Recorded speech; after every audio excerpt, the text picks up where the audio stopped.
Good morning, ladies and gentlemen. Eddie Marcus here this Monday morning. As I prepare to do this post, my heart wants to cry, or it is crying, and the tears want to flow from my eyes, but I know that crying kind of bless the soul. But as far as people observing tears, they see it as a sign of weakness. So I'll let my heart cry in solitude, and I hold my tears. But I hurt, ladies and gentlemen, because I know what it means to enjoy yourself. I know what it means to have a good time. I know what it means to feel like your life is really good. I know what it means to never have to worry about things because you've never had to worry about it. I know that some people grew up as children and their parents had it set up in such a way they never had to worry about anything. And at the same time, I know there were parents who had kids who had to worry about everything. Something is wrong with that, and I'm sure we would all agree. But the solutions we've never agreed on. Usually, we find ourselves justifying the way we are in if we are satisfied with it, and demonizing the other if we are not the other.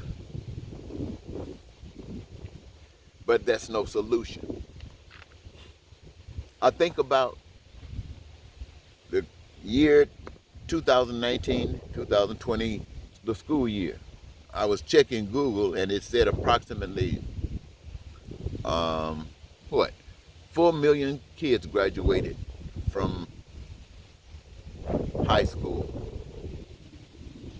during that period of time. 4 million, if not exact, close. 4 million. And I can guarantee you that out of that 4 million, at least, if not more, 1 million of them had no continuing education. I'm sure it was a lot more than 1 million. Maybe I should say 2 million. It seems more likely. And I'm thinking about, what about those others who couldn't continue their education? A lot of kids are in school and they like doing what they do. They want to continue to progress, to learn, and to be better, to know more. Some of them don't, but if they were in a trade or in a course or training that they desired, something that they want, I'm sure there would be no problem. And it seems to me that everybody that comes up should have access to education. From the time you start school until you feel that you're satisfied in the area that you have chosen to concentrate in. And if you choose to go back, education should be there for you. And there should be no restrictions whatsoever. Do you know what many kids who don't continue their education, they end up sitting around, losing that zest in life, burnout, trying to find something to do that is not so embarrassing because they know some of their classmates went on to college and are doing some excellent things, they think. But for them, they got these jobs that they always thought themselves above, and not because of the work itself, but because of the benefits. And they don't want this, so they end up getting pregnant, hanging out, dreaming that something is going to happen for you. Maybe a prince is going to ride in, or a princess. It's so sad. It's so sad. Oh my God. My friends. My friends. When I learned the secret to life about how every individual on earth is a gift from God, when I learned that every last one of them got a purpose on this earth, when I learned that in order to survive on this earth, You needed food, clothing, shelter, education, health care, and so many others that the Creator provided for us, and a system that would make sure that we could be accommodated. When I learned that in the system that would offer us these things would also offer us peace and prosperity and freedom and joy and our dreams fulfilled, which included a career of our own choosing. When I learned that this could create a heaven like earth without lying, without cheating, without stealing, without killing, without terror, without hatred, without racism, without bigotry. When I knew that this could happen, I thought the world wanted to know this. I thought especially all the people that went to church. I just assumed that they couldn't get what the scripture meant. They couldn't see it for one reason or another.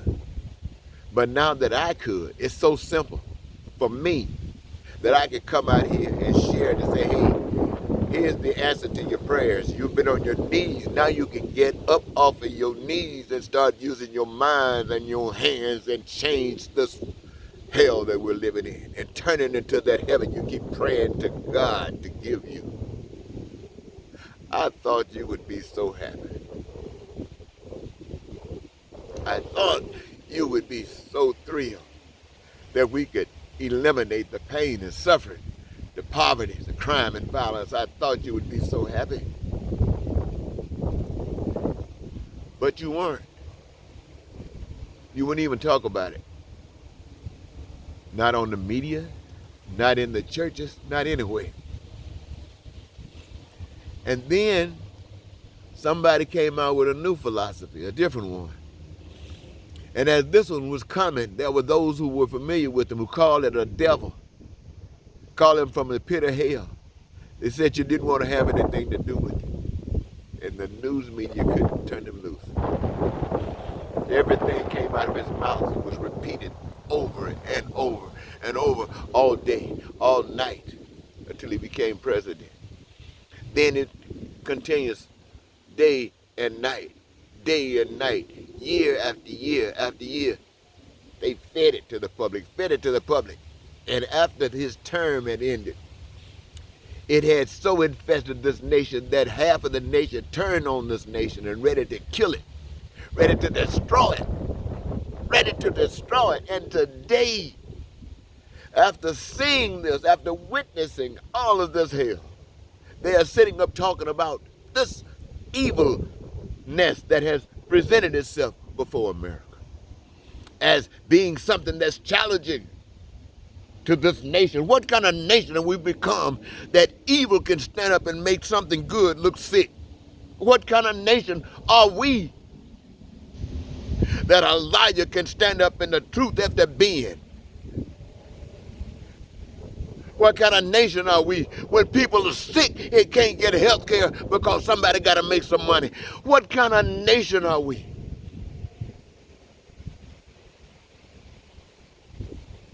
Well, one who says he's sent by God to serve you, asking you for $1,000 so that he can ride on a plane and you can have to suffer because you can't get your bills paid.